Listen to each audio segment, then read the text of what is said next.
Hello everyone, जय Jagannath. Welcome back to my YouTube channel Martha education.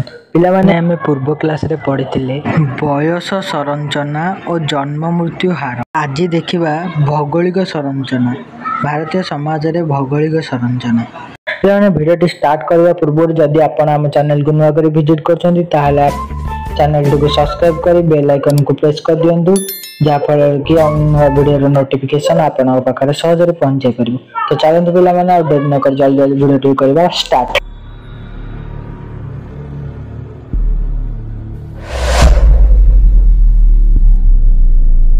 भौगोलिक संरचना, भारतीय समाज रे भौगोलिक संरचना, geographical composition of Indian society.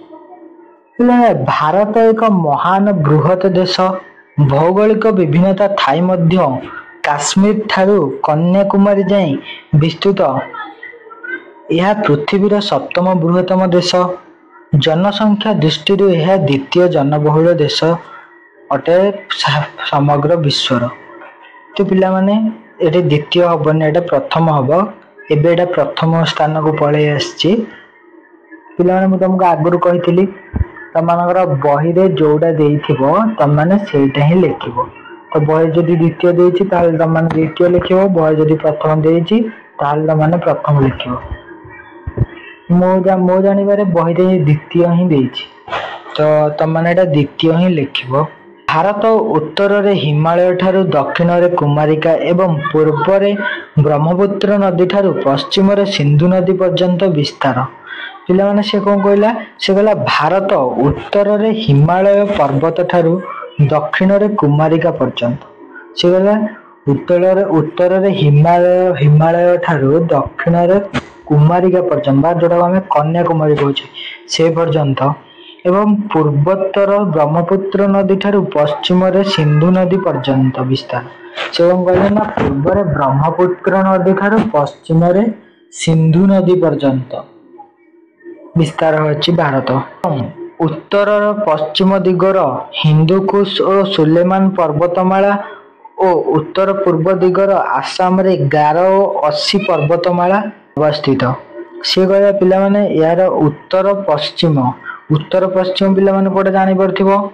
भारतर उत्तर पश्चिम माने से जो हमर अछि पंजाब हरियाणा सेइबट साइडटा होछि उत्तर पश्चिम। उत्तर पश्चिम रे उत्तर पश्चिम रे हिंदुकुश और सुलेमान पर्वतमाला, सेपटे अछि कोन हिंदुकुश और सुलेमान पर्वतमाला।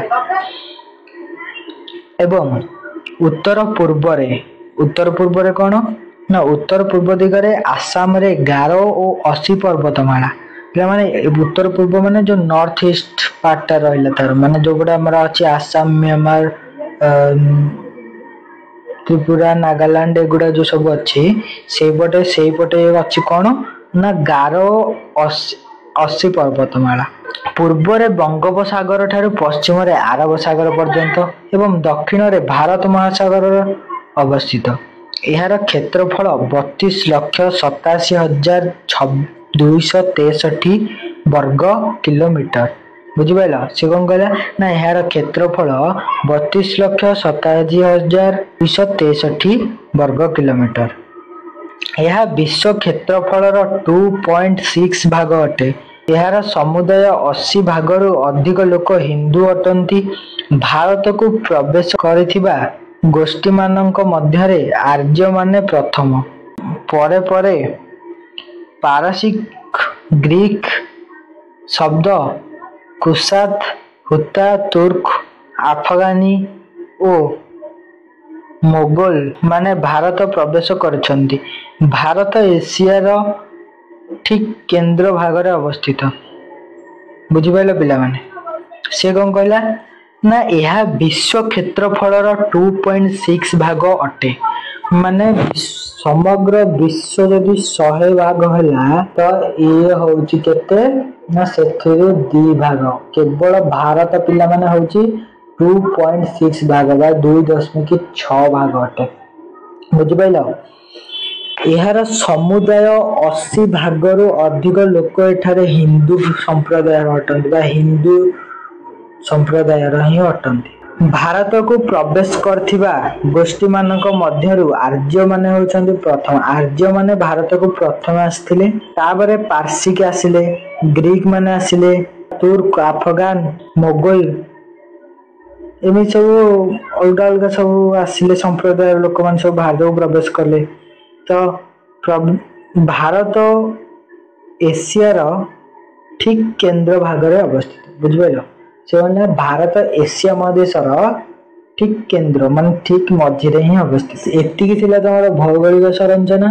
तो पिला माने आज एतिकी आशा करछि आपण माने भिडियोटी बहुत भल लागिछि। जदि भिडियोटी भल लागिछि ताहले सबुतिक नोट को आपण लिखि दियंतु एवं नोट को लिखि साला परे ताको भल भाबरे घर पढंतु।